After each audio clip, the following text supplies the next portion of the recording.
So, good morning. Today I'm here to talk to you about the ticket to entrepreneurial freedom, which is all about building an entrepreneurial team. As a business owner, one of the most important things that we do is build entrepreneurial teams. And as we do that, when we get our entrepreneurial management team in place, it really allows us to have the ticket to entrepreneurial freedom.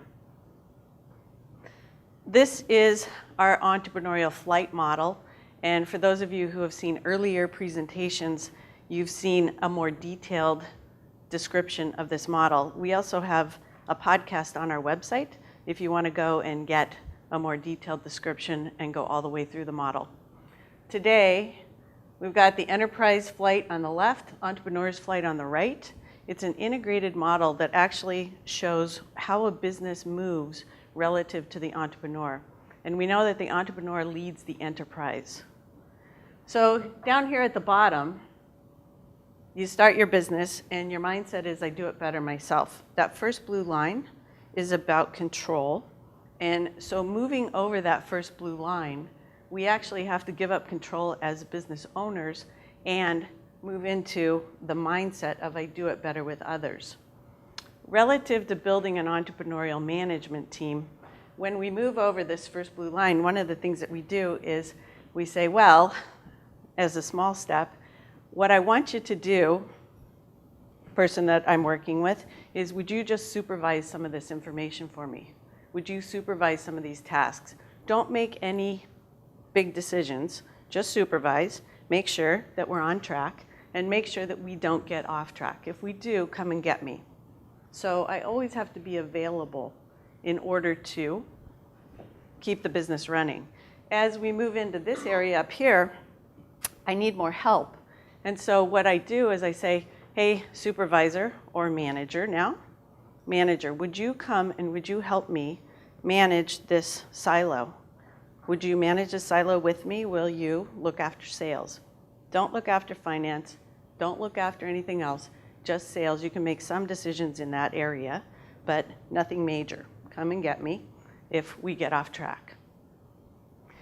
As you move up into this upper area and get closer to that next blue line, the key to that is building your entrepreneurial management team. So what are the differences between our regular management team in the middle and that entrepreneurial management team up at the top? One of the key differences is that the entrepreneurial management team has the ability to see into the entire company. So they don't just see into their silo. What they're able to do is see into the entire company, because in order to run the company without you, they do it better without me. In order to be able to do that, they need to see the entire company. And they need to have access to the information to make great decisions in order to drive the business forward effectively. The next key is that in an entrepreneurial management team up here, all of the business functions are represented. So we have someone representing finance, somebody representing people, HR, somebody is representing IT, sales, marketing, operations. And in that scenario, sometimes we have small businesses, and so the small business can't actually afford a person for every one of those areas. And so what we do is we ask one person to represent more than one area. So sometimes we'll have that happening. And just because you've had somebody with you for 20 years doesn't qualify them for your entrepreneurial management team. That's not a qualification. They have to be entrepreneurial in their own right. The last thing with an entrepreneurial management team is they have what we call autonomous unity. So if we want to build a team that will run the business without us, one that will create a sustainable company that will go forward without us, which is our goal, that's how we get our entrepreneurial freedom. If we want to do that, we have to build a team that has autonomous unity. An autonomous unity, what that means is that each member of our team is able to go forward in helping to build the business. We can all work autonomously, but we're aligned in our strategy so that we can build the business as a whole together. So let's take a look real quick at some of the key mindsets that go into this entrepreneurial team. This entrepreneurial management team mindset, I contribute to something bigger than myself. Entrepreneurs contribute to something bigger than themselves. They take care of people. I take risks. I have a willingness to be wrong for the right reasons. So I actually will be wrong, and I'm okay with it. I live in a world of abundance. I understand how things fit together.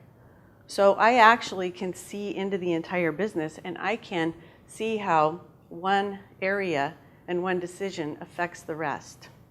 I see how things fit together. I grow, and I grow by learning myself. I'm a constant learner, and I allow others to grow around me. Moving up the entrepreneurial flight, as an owner entrepreneur, one of my biggest jobs is to be able to teach others behind me. Because if I don't do that, I can't go from I do it better myself to I do it better with others. I can't do that. So I help others learn. Around me, I'm not afraid of that. I enjoy success. It's a good thing.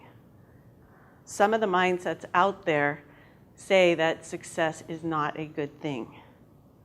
I need to have a mindset that success is great, because then I can go build success not only for me but for others. I take action and I actually create more. I see opportunity. I have the ability to take what is and understand what could be. And then I have empathy. I actually want to make a difference. I have passion. Those are the key mindsets of the members of this entrepreneurial team when you build one, and not everybody has these. There are only about 5% of the people in our population that actually are entrepreneurial.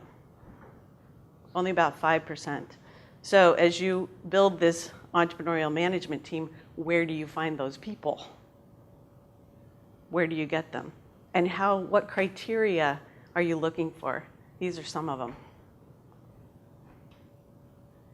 So building this entrepreneurial management team as an owner is one of the most important things you can do, not only for yourself, but for others, other people in your community. Because if the entrepreneurial management team can take this business forward without you, you create more for them, create more for your customers, more for your vendors, more growth, more opportunity, and keep our communities healthy. So I want you to imagine for a minute, as a business owner, that you've built your entrepreneurial management team, your business is thriving, your work is fun. We added the word again, because sometimes as you move up that entrepreneurial flight, it's a struggle, and sometimes it's not as much fun. So your work is fun. Again, you're doing what you love. You and your team have freedom, flexibility, choices, and time. Your team has momentum without you. So the whole team is moving forward in autonomous unity, and the business is moving without you. It's growing and thriving. Your people and your customers are happy, and you're contributing and making a difference in people's lives within the community. So you're making a difference. So I want you to ask yourself, what would that actually feel like? And why would it be important for you and for those around you? What difference does it make? That's an important question, because in order to move towards something and really engage in getting there, we have to be able to emotionally attach to it. So what difference does it make to have this business moving forward without you and have that momentum created? How much fun would that be? One thing that we know is that entrepreneurs lead the enterprise. This is one of the most important things you can do as an entrepreneur owner, is to build your entrepreneurial management team and have that business go forward without you, creating a sustainable company for the future. And since you're the entrepreneur leading the management team and leading the rest of the business, it's up to you. Thank you.